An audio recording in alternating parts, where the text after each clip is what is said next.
Great. There we go. Perfect. Gotcha. Okay. Let's okay.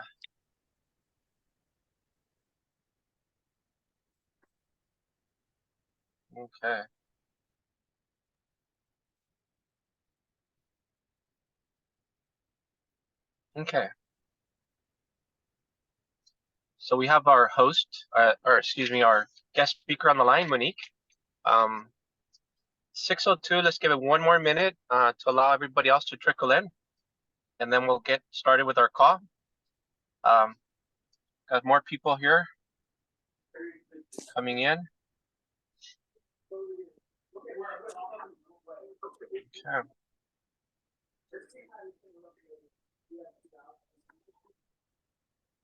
Perfect. So just a short introduction, what we're doing here, our call, our space is called Healing Conversations, and really the intention of our place, of this space, is for everyone to feel safe to express themselves, to be heard, to be witnessed, to hopefully leave what no longer serves you, or to create a new narrative, to modify the stories that you're running with, right? So that you can feel refreshed, so you can heal, so that you can do life with a better context, a better story that makes you feel better. Really, at the end of the day, it's about feeling better, having more ease and flow in our lives, in our days, and just less living in the mind, right? And more living through the heart. So that's really the intention with this space. It's all about love and acceptance, about letting go of what no longer serves us. And so with that in mind, every week we have different guest speakers share their healing journey and share their perspectives, because there's 8 billion people on this planet. And I truly believe the more people we have sharing their perspectives with what works for them, the more something will click for us that might work. So every week we have different guest speakers that have experienced life and have made it through the other side of, let's say, like the dark night of the soul, as some people call it, or maybe just some troubles in life, or just have a perspective that is healing, something that is uplifting for all of us. And so, personally, every week I look forward to every guest speaker, and there's so much value that I derive from every guest speaker. So I just feel really fortunate that there we got people lined up to speak all the way into the second week of August. So feel really fortunate that there's so many people that are called to shine their light with us, right? So I just feel so blessed. So today we have an excellent guest speaker that I actually met in Costa Rica briefly, and so I reached out to her, and she has a very uplifting perspective.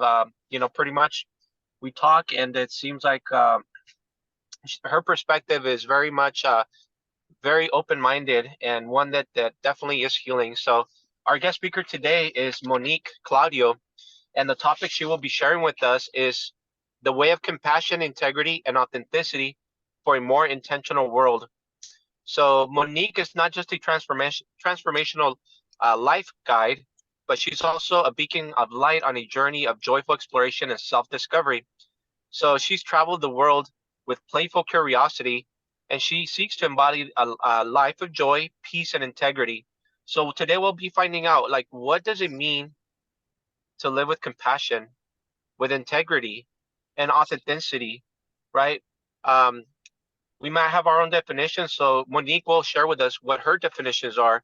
So what she's done so far, she's not just someone who talks about this. She's also guided thousands of people find their way back to their truth, their truthful authenticity, and through what's emanating through their hearts versus their minds, through meditation, plant medicine integration, and also personalized life coaching.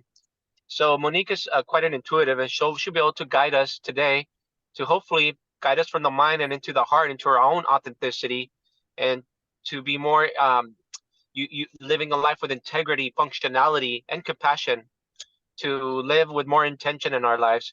So anyways, without further ado, welcome, Monique. Really happy to be here today. As Noah mentioned, we met in Costa Rica. We met in actually probably one of the most unique ways. I had a very momentary possible tragedy, and Noah was picking up something for a friend that needed to get to them when he was traveling out of Costa Rica and back to the United States. And it was a very abrupt meeting, but I don't believe in coincidences. And currently I'm visiting with family in New York City. And these themes of integrity and authenticity have been coming up a lot more for me recently in questioning how they relate to compassion. Most importantly, how to be compassionate, especially when I'm feeling challenged, when I'm feeling separated, when I'm feeling all the things that make it hard to feel compassionate. And on my journey, what I found is, of course, no surprise, it starts with compassion for ourselves. So I have lots of different things that I've been exposed to, lots of different mentors and different tools. One of the most powerful has been being a movement coach for over 25 years. I started when I was quite young, and it was something that gave me an escape from a really, really challenging childhood and home life situation. And I found that focusing only on the body missed something. And then once I started walking a path of mindfulness and eventually finding some Buddhist meditation practices, it really started to shift the awareness of what it means to be embodied and how we can actually acknowledge the intersection between what the mind does and what the heart needs. So I was really fortunate to find a couple of specific practices. And then about a month and a half or so ago, when Noe and I were talking about this call and what it is I wanted to share, I first really wanted to share a story because I stumbled upon an idea, and it was all around the power of intention. I mistakenly thought the person who was sharing it with me had come up with it themselves. As is so often the case, nothing exists in a vacuum. So often I might have an idea or a thought, you might have an idea or a thought, we don't even know each other, and it's happening in multiple places.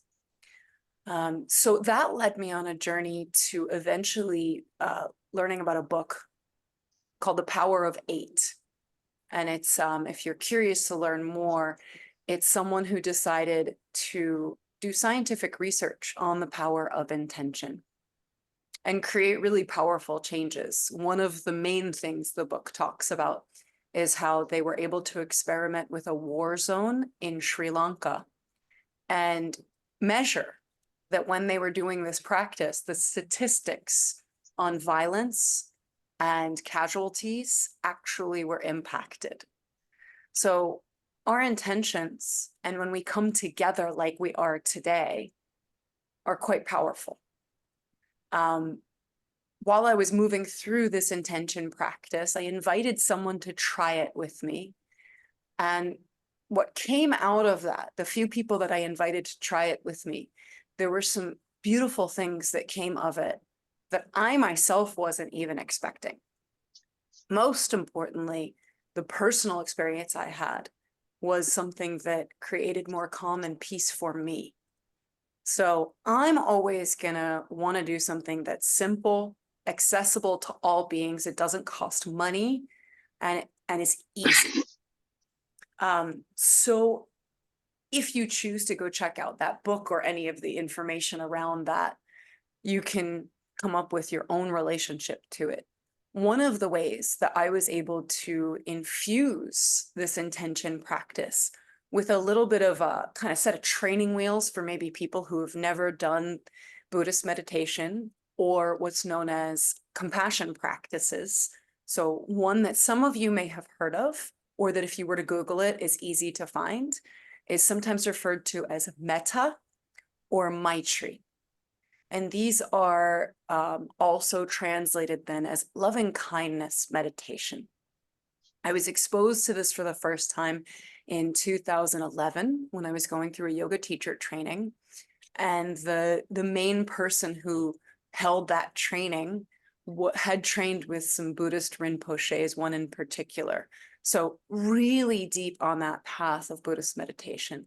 And the first practice we learned was a really serious practice that she refers to as the underpants of all other kinds of meditations, because you usually put your underpants on first before anything else. But the most important piece was that we use the breath, because the breath is personal, practical, portable, and always in the present. So often the things that are weighing upon us are our perception of something that hasn't happened yet, are looping through something that we have a perception of how it went and how we would rather it have been. And very often we don't even realize when we're doing that, we're leaving this moment and we're leaving this heart of compassion that's seeking to be heard and held. So I'm always also really delighted when I recognize how everything is right here, right now in this body that we inhabit. And any healing or changes, any kind of shifts in energy that give us a sense of peace, trust, love, open-heartedness are going to happen here in this body. So if you guys are willing, I would love to take you through a simple and quick check-in and then a brief loving kindness meditation. Would you guys be interested in that? Cool. Okay, so the first thing I'm going to ask you to do is just close your eyes.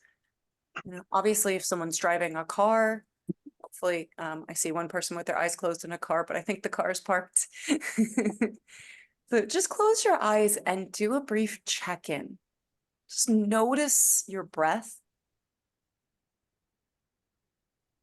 and notice any sensations that are making themselves aware to you. Maybe there's tension or any places that feel especially relaxed.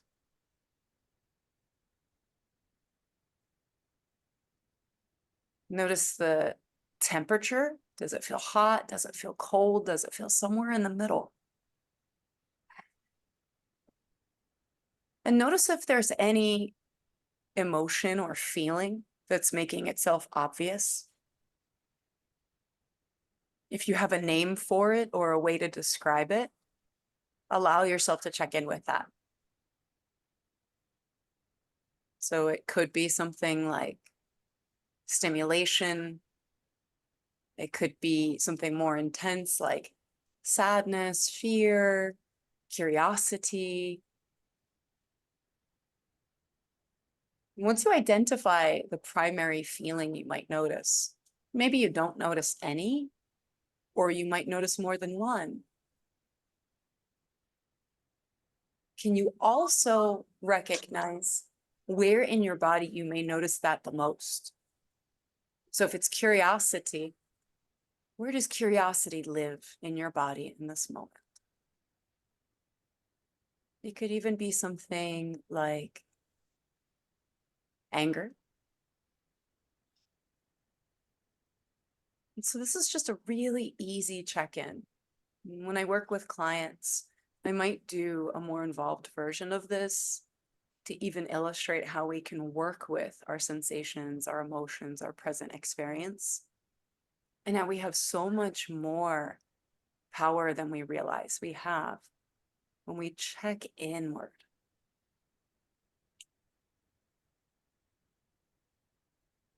And so now we're going to transition. Wherever you are, make sure that you can feel the sensation of support at your seat, if you're on a chair, or if you're sitting on the ground like I am. And it's okay if you want to lean back for this, but if you are in a straight back chair or something where you can sit with your back slightly away from the back of the chair, really find a nice tall but relaxed posture, that's a really great way to come to any meditation practice. And so for a few breaths, simply notice your breath And see if you can keep your attention only on the sensation of your breath. If you notice your mind wandering, just bring it right back.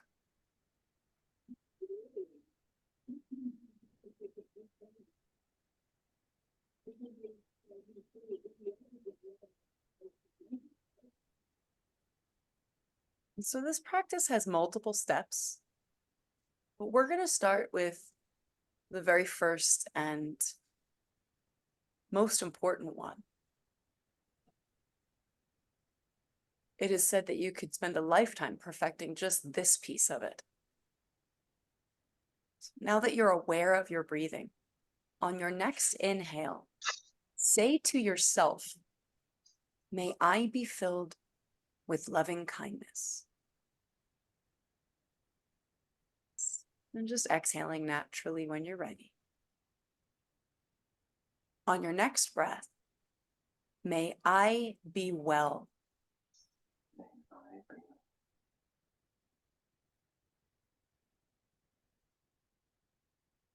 On the next breath, "May I be peaceful and at ease."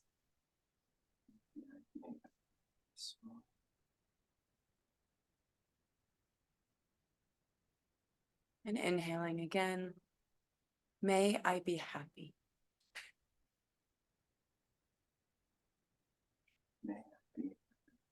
May I be filled with loving kindness. Breathe that in and breathe out. May I be well.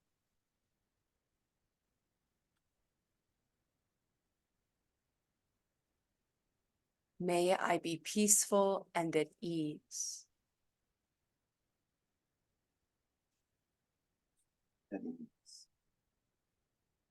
May I be happy.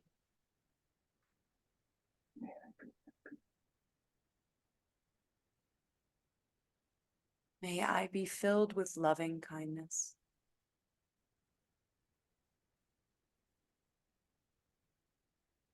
May I be well.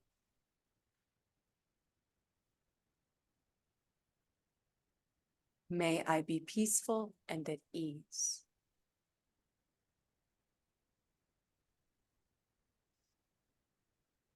May I be happy.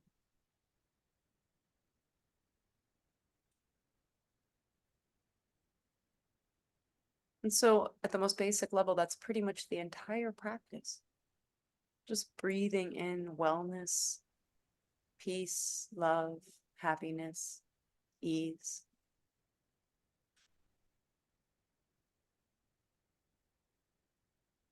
And if we did want to go through the full practice, I'm happy to share after we've had some time to reflect on how that looks and what that would be like.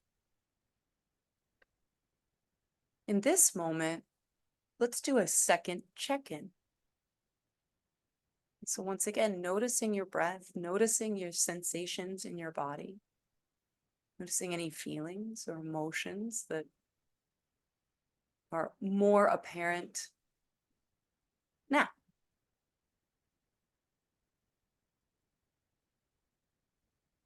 If it is easy, you can give the emotion or the sensation a name or a label or a description.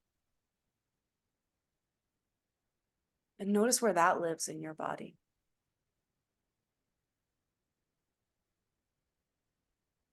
This is a great way to measure the effects of different ways that we use our mind and our body. Or as one of my teachers says, the part of the body that we call the mind. It's really wonderful to use these tools to check in with our awareness and notice how we are affected by whatever it is we're engaging in, where we are sending our focus and intention. And when you're ready, go ahead and open your eyes and kind of do the same thing as you take in the space again. So really reorienting to the group, to the who's on the screen, and also just the space you're in. If you want to even take a look around, and relate to it in this moment.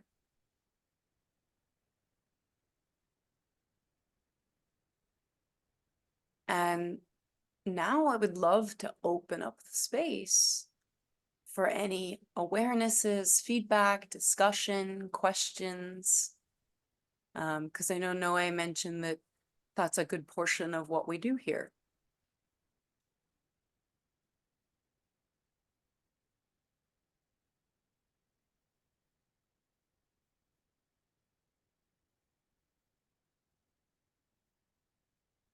No, you're muted, Noe.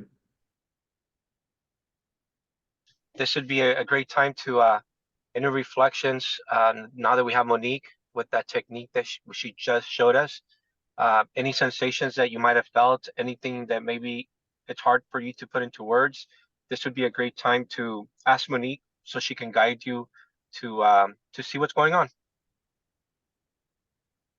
and help you. There you go. We have Shiva raised her hand. Hey, Hi, Shiva. can you hear me okay? Yeah. Okay, awesome.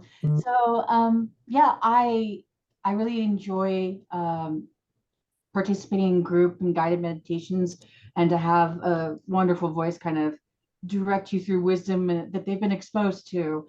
And one of the key things that I took away from this practice that we just had was I really liked the I've done group meditations and self meditation, but never so strongly did the ever point the when you're meditating and you're coming with an emotion, we talk about the emotion, but not where it sits in the body. And so that was a new level for me, because I was kind of finding, oh, that emotion's over here in my shoulders, and stuff like that. So that's my takeaway that I wanted to share.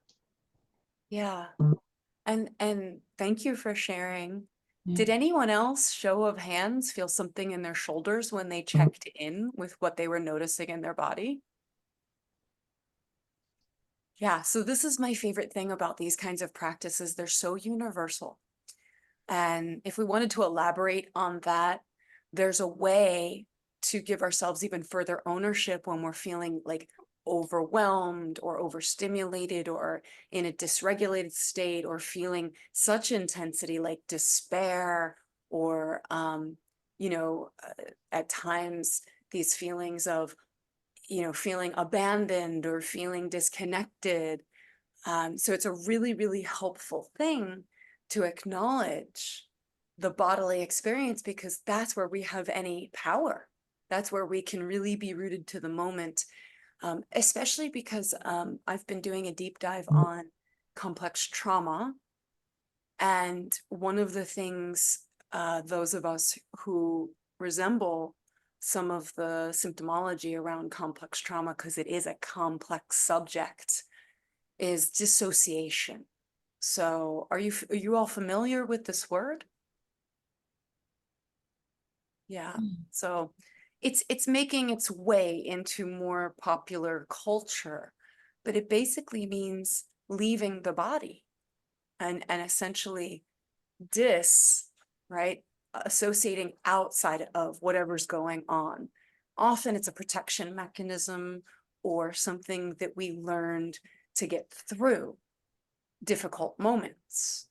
And so much of healing and or expanding our abilities, especially in self-development, self-love, spirituality, really requires us to open our capacity to be with what is, and to work that language for even being able to understand what's going on. So thank you for that awareness, Shiva. Really Thank appreciate you. it. Yeah. Did you Monique, notice, curious, sorry, I'm curious, Shiva, did you Uh-huh. notice anything different the second check-in? So I think I was kind of mentally behind a step. And so the second check-in was, can you remind me what the second check-in was so I can answer Basically, better? it was a repeat of the first check-in. Oh, okay. So yeah, I did. I found that it was down in my midsection, like on my thighs down here. you know, like on Okay. my sides of my waist. Yeah. But that's an area that I am dealing with physically, body wise. I have um chronic pain with spine, lower spine problems and stuff. So that's a common area for me to kind of be experiencing in the last couple years. And I don't know if that's necessarily a general thing, but yeah, so that's where it was for me the second time. Okay. Thank you. And thank you for your vulnerability and sharing. Oh, Monique, I was gonna add, I had the thought that came through as I was going to sleep yesterday, was this idea about what you're just touching on, that our body stores emotions that are unprocessed. So I was thinking, like, how many emotions is stuck in my body? And so I was sitting intuitively and coming up with a number. I don't even know specifically what that number associated with what emotions, but since you're the expert, can you speak a little bit about that? Because I know Yeah, you do movement, and I can only imagine that movement is to release from the body those stuck emotions that are unprocessed. Or it's one of the methods. There's so many ways, right? I'm sure. there's so many ways. I started in traditional fitness, and then about 10 years ago, I began to really get passionate and curious about the connective tissue and the nervous system. And these are essentially two places that kind of store our entire life experience. So a really great example that someone who's been doing some really beautiful work on bridging more traditional clinical approaches to psychology and mental health with more mindfulness based and vulnerability based and human based ways of perceiving existence. She goes by the holistic psychologist on Instagram. Her name is Dr. Nicole LaPera, and she shares a beautiful example of, let's say, a small child has like a blankie and the dryer destroys it into shreds. And mom and dad kind of rush the child out the door who's crying and really essentially in grief about their blankie being destroyed. And, the adults, meaning well in that moment, say, hey, we've got to get to school. We're running late. Oh, it's okay. It's okay. It's just a blanket. Intellectually, we all understand it's just a blanket. We're all adults now. But I think we all can also understand, if we look through the eyes of a child, how they're not done yet with that being a really difficult moment. And the pace of life so often demands that we maybe focus our attention and our bandwidth elsewhere to be able to just get through the day and take care of the things that we need to. But that energy has to go somewhere.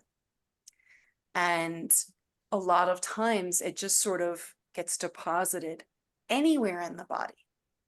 I'm actually very reluctant to ever speak in a way that says, if it's here, it means this. If it's there, it means that, because we are all very unique.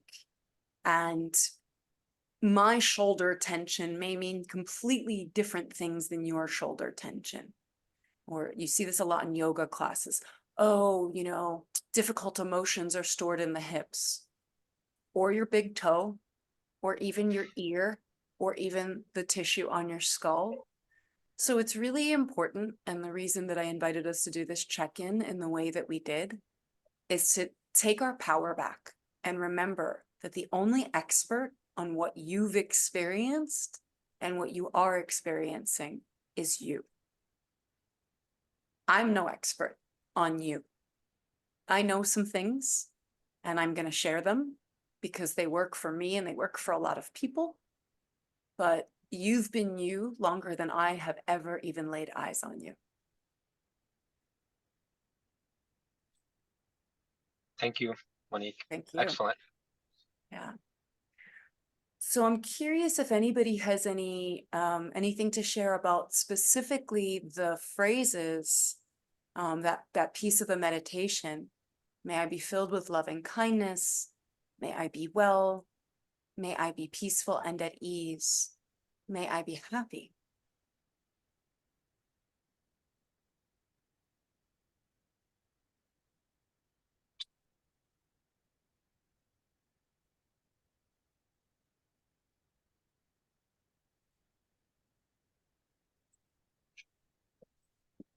there's no comment or question that is silly or weird. I've been hanging out with my young cousins, and the amount of times they've gone, "You're weird." I go, "Yeah, yep, I'm doing it right." So I am the queen of weird. So anything, especially if it's something that seems like it doesn't make any sense.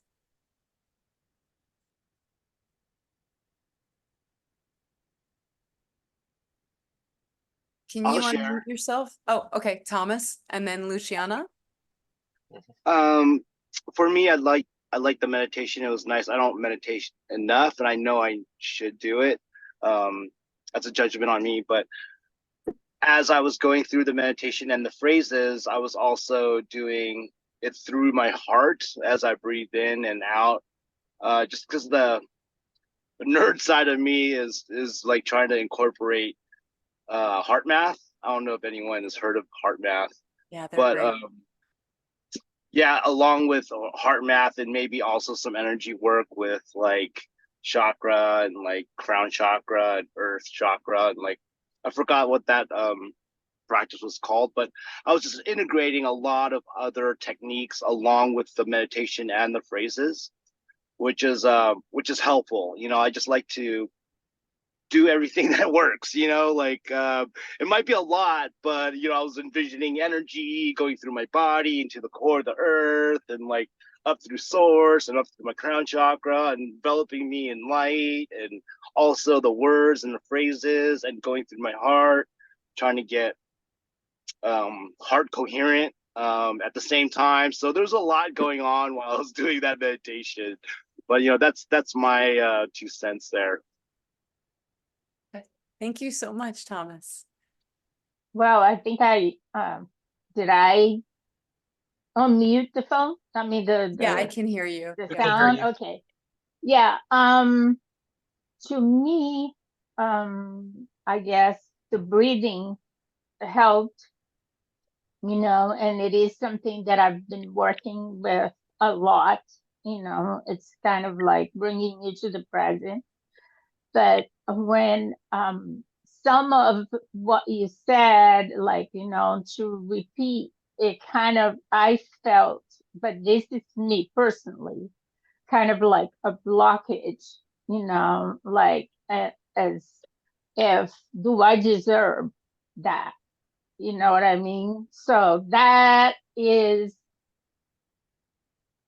something that I'm working really hard with, you know, and it has been a struggle. And I came in today because I love this group, and I call it the tribe, the healing conversations, and you know, tribe. And I love being here, but it has been a long journey for me. And at times, I guess I just need to cross that hurdle and feel that I can. You know, it's okay for me to feel that way, you know, and that hurts a little bit, you know, it's touching for me. For anyone who feels safe enough to share in the chat, type an emoji if you had even slightly a similar either experience or if you've ever felt that way.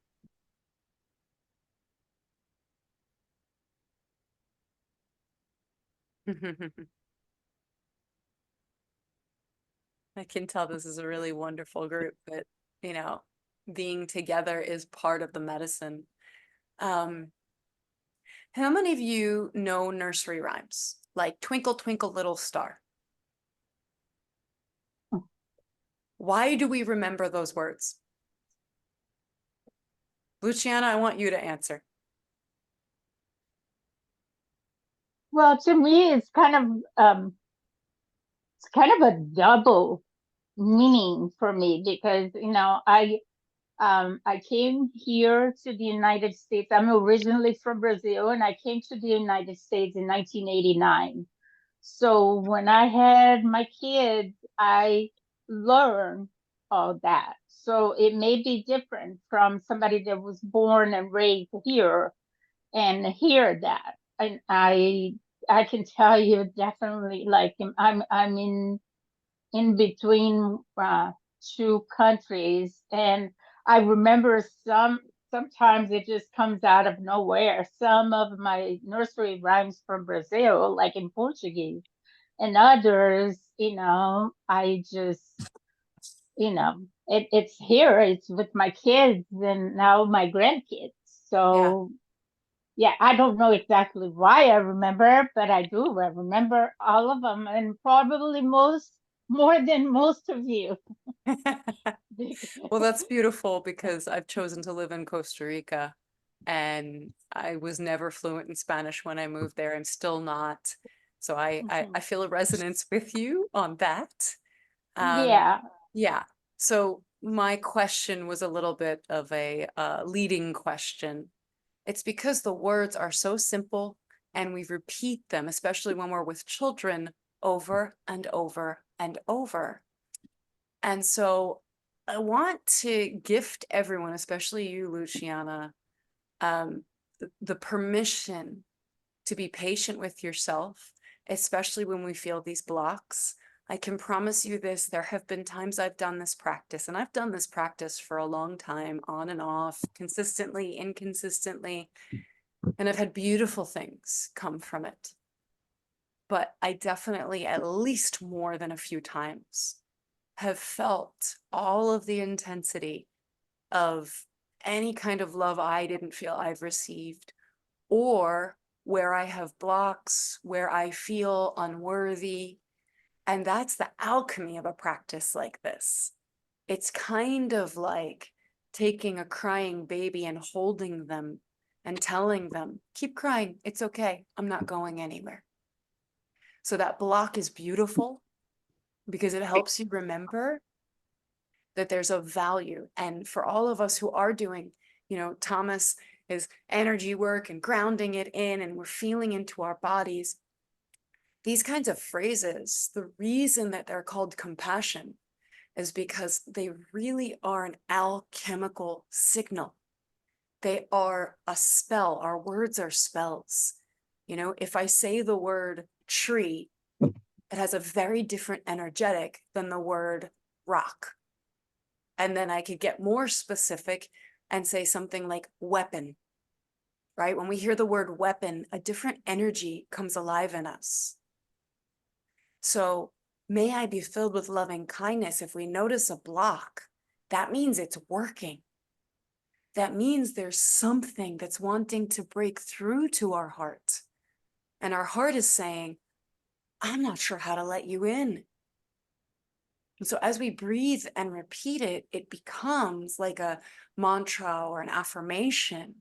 And it breaks past all of the outside stories, all the walls, all the protection, all the blocks that we might have put in place to survive, right? To come to another country and raise children and say, all my love has to go to them because they need it more than I do. I just need to take good care of them. Now, I'm speaking for you. I'm making up a story about what you shared. So if anybody else has something to reflect or share, I'd love to hear it. And then if you guys would like, I can tell you how the rest of the practice looks.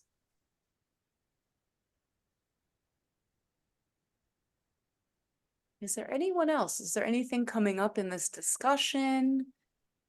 Anything that feels like it would be of value for you to hear yourself share? Or if you don't want to speak, you can type it into the chat.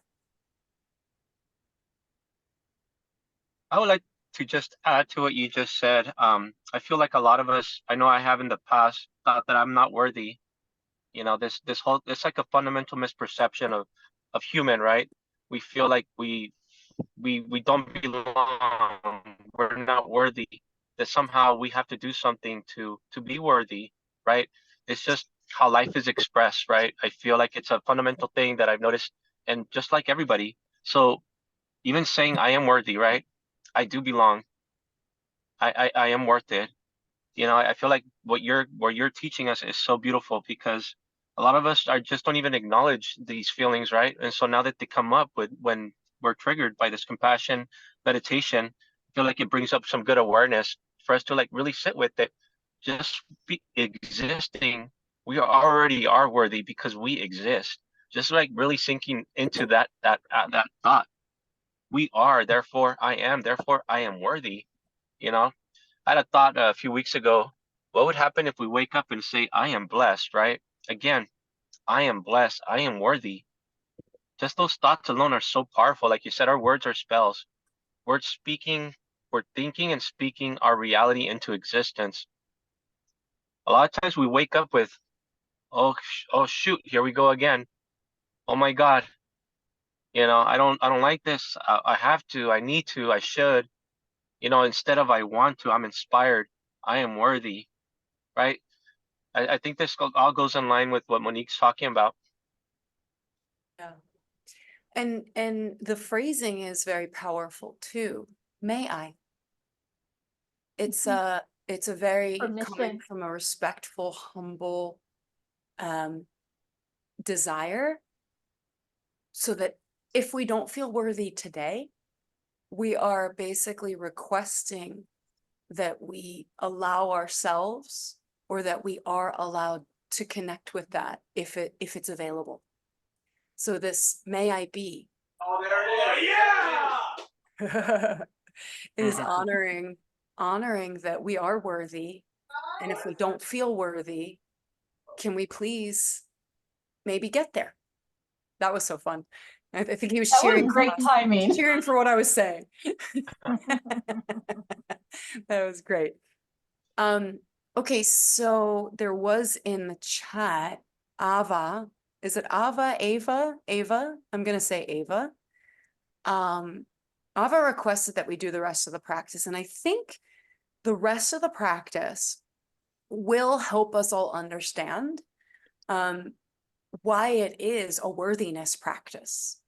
And it is a practice around not being more or less worthy, but being equally as worthy as every other being that exists on this planet and possibly beyond. And that's where, if you were to become a master of compassion, that would be the evidence that you were so good at it, that you have unbroken compassion 24 hours a day for everything and everyone, including yourself, because you are part of everything and everyone. And I don't know about you, but one of the reasons I was renewed in this practice within the last year specifically is because the world needs more compassion and needs more people who love themselves enough to be able to overflow like a waterfall in that compassion, versus people who burn out because they give compassion and have none left for themselves. So we're all really good at that, especially any of us who are caregivers, family members, parents. There's a lot of compassion fatigue, and that's not just a term, it's a real thing. So starting with ourselves is one of the ways we can resource ourselves.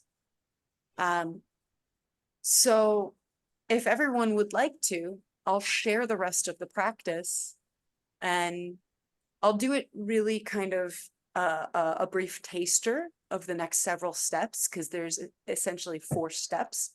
We did step 1. So finding your comfortable seat again, close your eyes, and we'll do one more round, sending these phrases to ourselves, sending this energy of the heart to ourselves. So breathe again. May I be filled with loving kindness. And imagine as you breathe it in, you are taking it in as if somebody were giving it to you. That somebody just happens to be you. May I be well.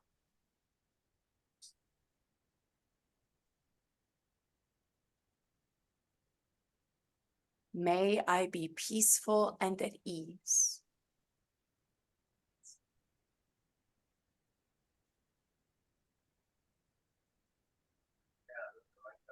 May I be happy.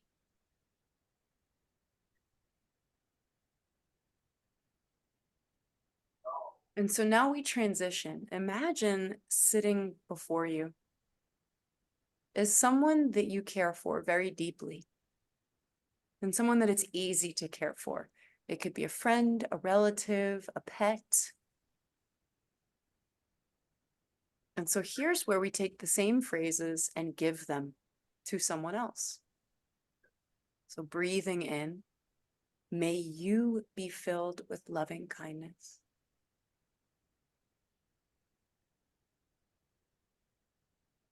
May you be well.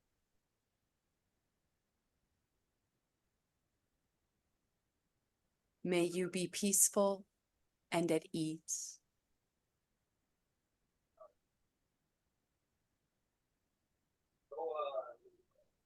May you be happy.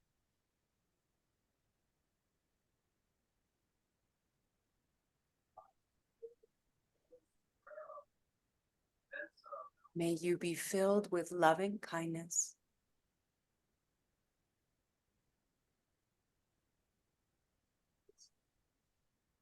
May you be well.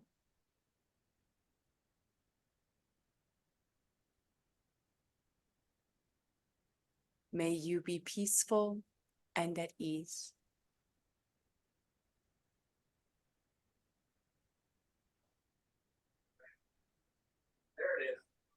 May you be happy.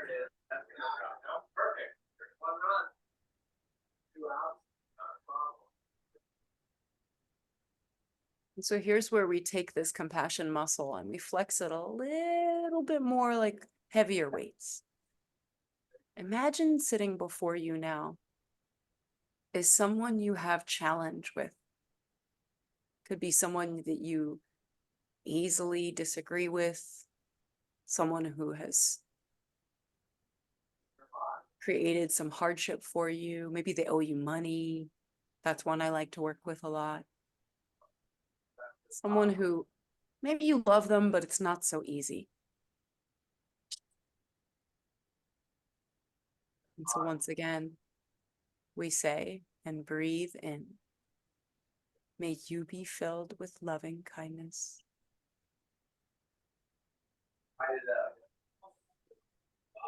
May you be well.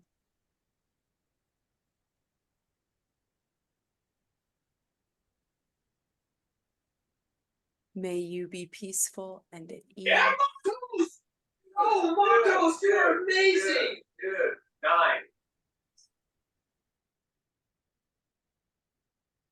May you be happy.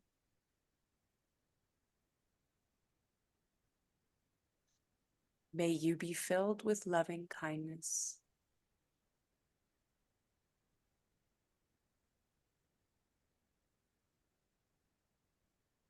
May you be well.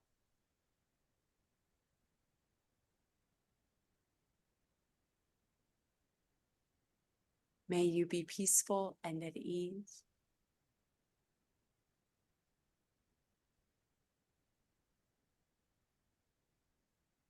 May you be happy.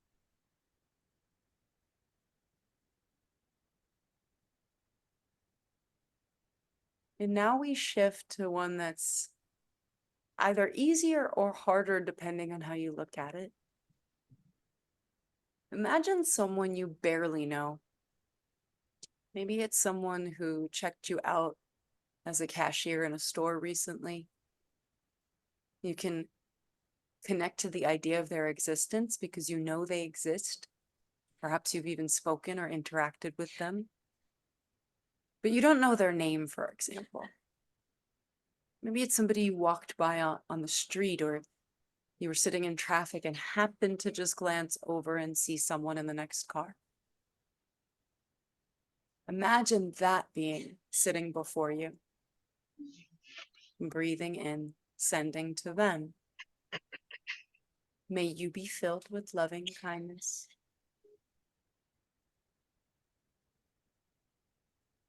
May you be well.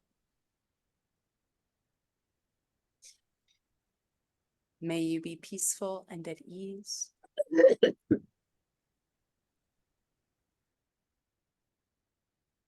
May you be happy.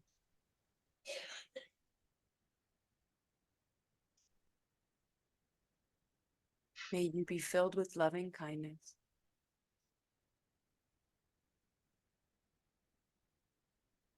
May you be well.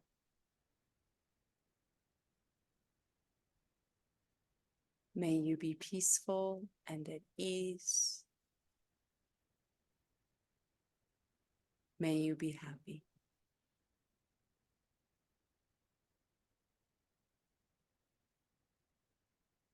And then once again, just check in with your body. Notice any changes or anything that's more aware to you. And when you're ready, once again, opening your eyes. So that's the complete practice. Generally, once you know the phrases without being led through them, you would breathe them in and breathe them out, and then come to a sense of completion for each section. So once you feel full with compassion with these phrases for yourself, then you invite someone who you have connection with that's easy, and you bathe them, so to speak, in this breath of compassion.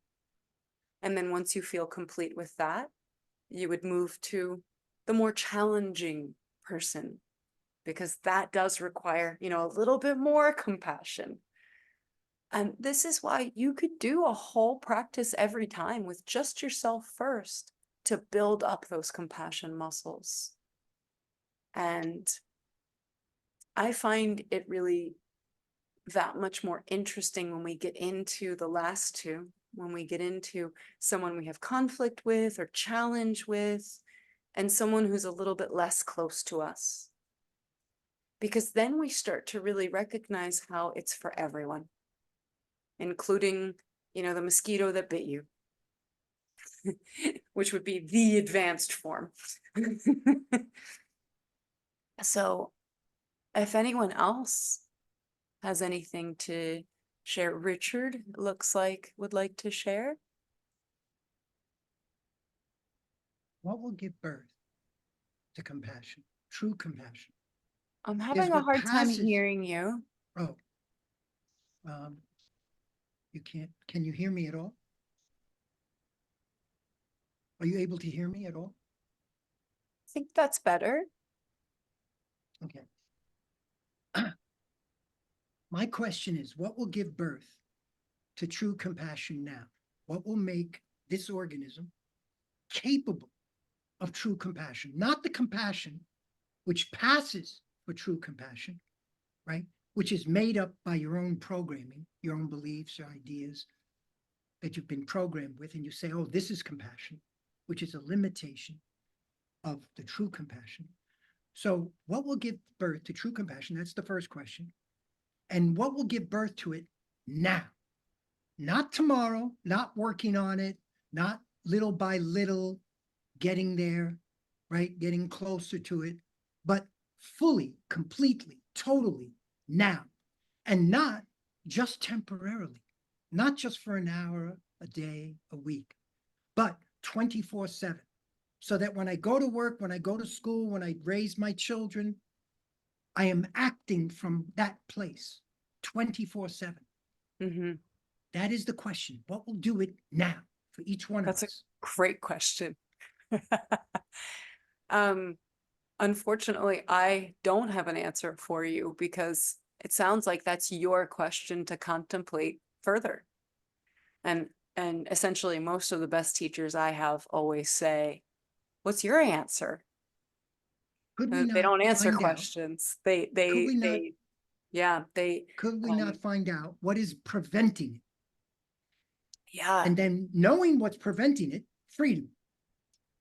Meaning I the think- gates will be open. Once I realize what is preventing it, the source, the root cause that is blocking it, that is preventing it from taking place. See, right now we're under a delusion that, well, wait a minute, I have moments of compassion. I look back on my life, I say, I have moments of compassion. That's what passes for compassion. Your ideas, your beliefs, your programming, your experience has taught you, your memories, your conditioning has taught you this is compassion. But I'm talking about true compassion that is not the product of the thinker, the me, the I, the self, the mind. but it's coming from freedom, a place of a brain that is totally free of all conditioning, programming, ideas, beliefs, points of view, perspectives, all of which are limiting factors, right? So what is the source of it all, of this limitation? What is the block?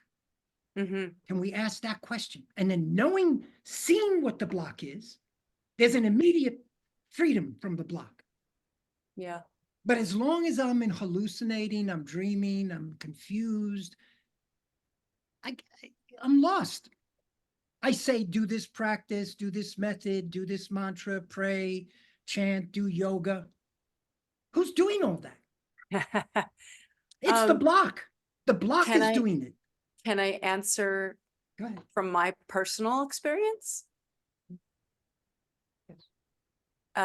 First of all, I just want to acknowledge that Jessica said in the chat, I don't think we all had the same experience with compassion. What he's explaining, I don't experience.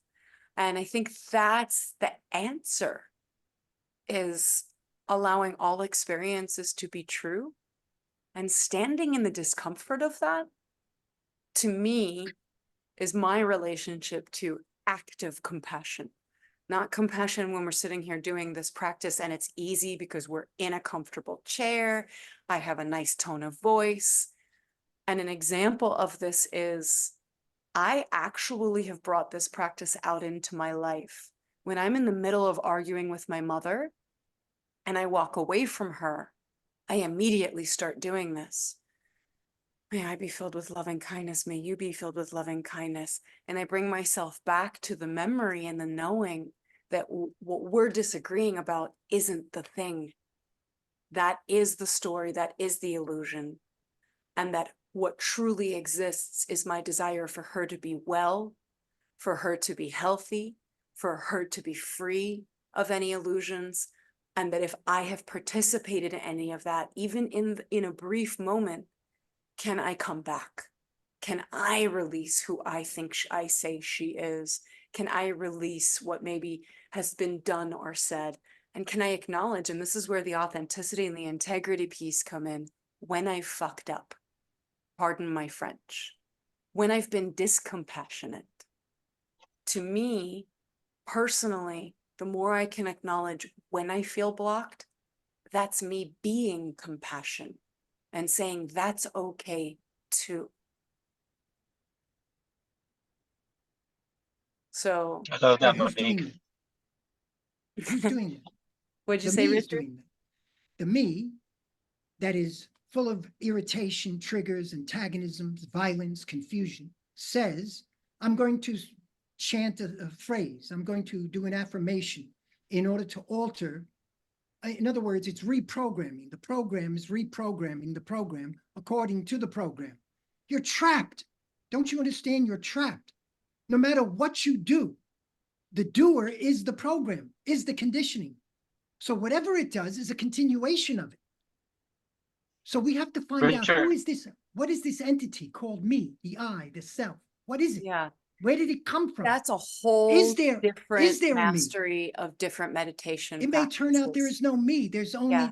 the dream of a me, the hallucination. Richard, I Probably- love what you're talking You about, know- Richard. I totally get 100% what you're talking about, and that type of discussion would literally take us would take us days to talk about, because you're talking about non-duality and what we're expressed as. Like, the mind cannot get out of the mind. Everything that we experience is a mental construct, right? Of actually what's happening. So I 100% get what you're talking about.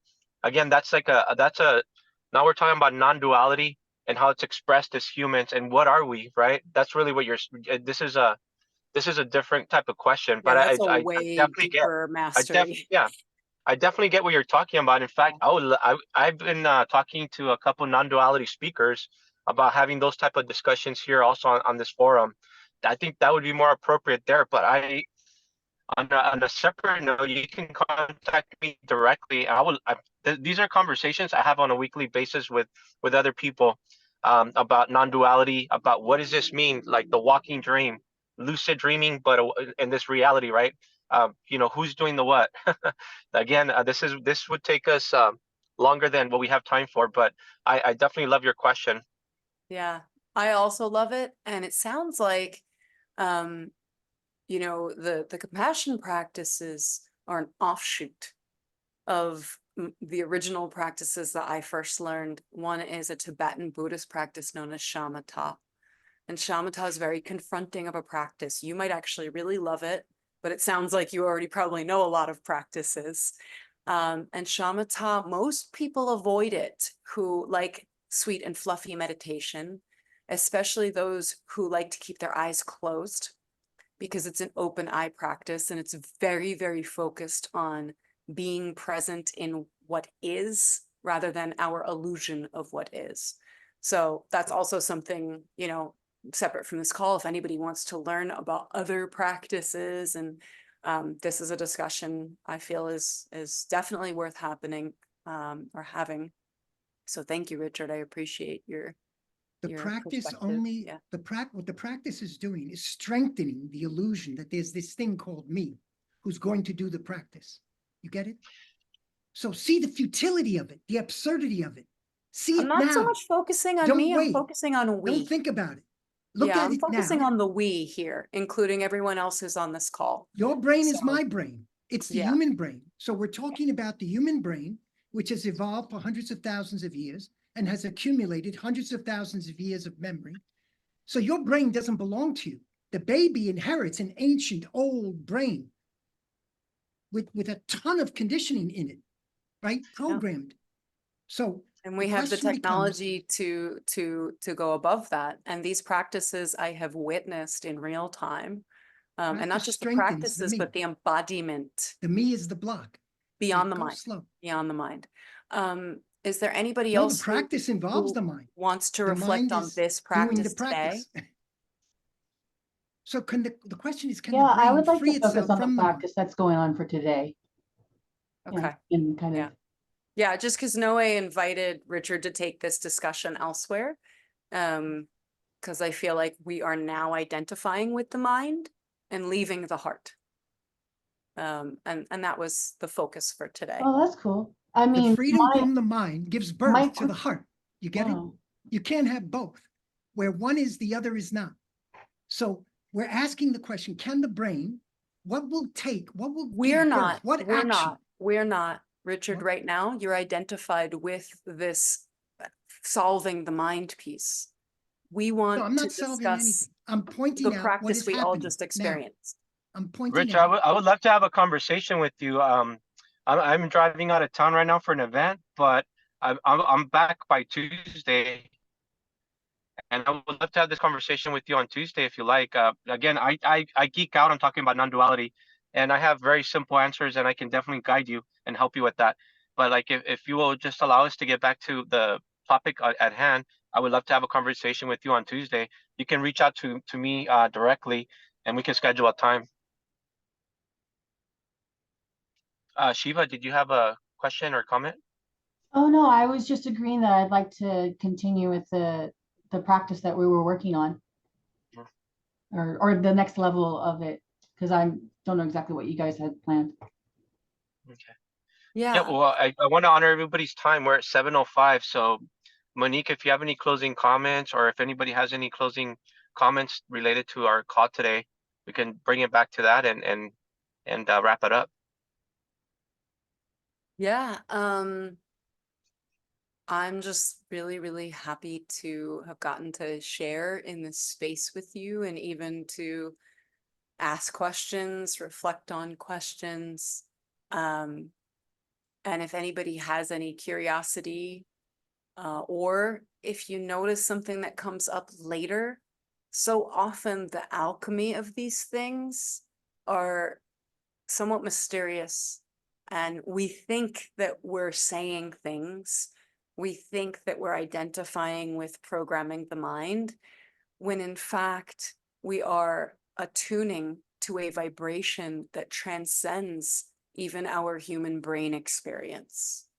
And that's the beauty of compassion as a word, is it really goes deeper to a vibration that is universal in all living creatures, including plants and animals that don't identify with the mind the way humans do.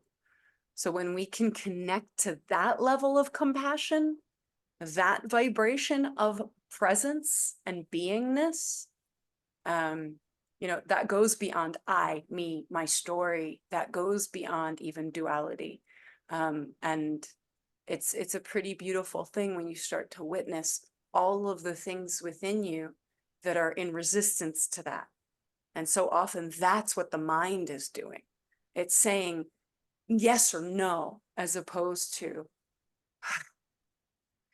So, yeah, if anybody wants to learn more or continue the discussion, I'm totally available. Noe can share my contact with you. And yeah, ultimately, there are other practices like this, and no practice is the practice you should be doing. It's whatever resonates for you. And the end of self gives birth to self. Beautiful. Yeah, whatever creates the space for you to breathe more calmly and live in your experience with less stuff to have to get through, to just be, that's the practice that works for you. Thank you, Monique, for sharing your time with us and shining your light and inspiring us to take on such a very simple, straightforward, compassionate practice that really attunes us, you know, to a higher vibration and relieves us from stress and the mind. And thank you for also like pointing out there's so many ways out there, so many ways, and it's whatever works, right? So beautifully put. Thank you. Yeah. Thank you all for taking the space and time and giving this to yourselves and allowing me to share it with you. Thank you, everyone.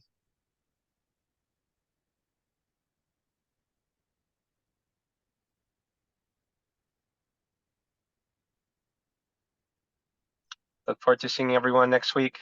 We have another great speaker lined up. Don't have the topic here, but it's about, she is an advocate for regenerating the planet, not just recycle, but actually creating things to regenerate the planet and how we can heal ourselves and how we can heal the earth. So it'll be a very much environmental type of discussion, linked to how it's linked to taking care of ourselves and healing ourselves and how we can heal the earth. So I am definitely looking forward to getting her insights. She's a speaker already at many events. And so definitely looking forward to having her on Healing Conversations. Will be next Thursday at 11. Thank you, everyone. Bye. Thank you so much, Noe. I appreciate Cool. you. I appreciate this space. Yeah. I really enjoy coming over here. Thank you, Luciana. You have a great day and great rest of your All week. right. Appreciate you. You too. Bye. Bye. Bye.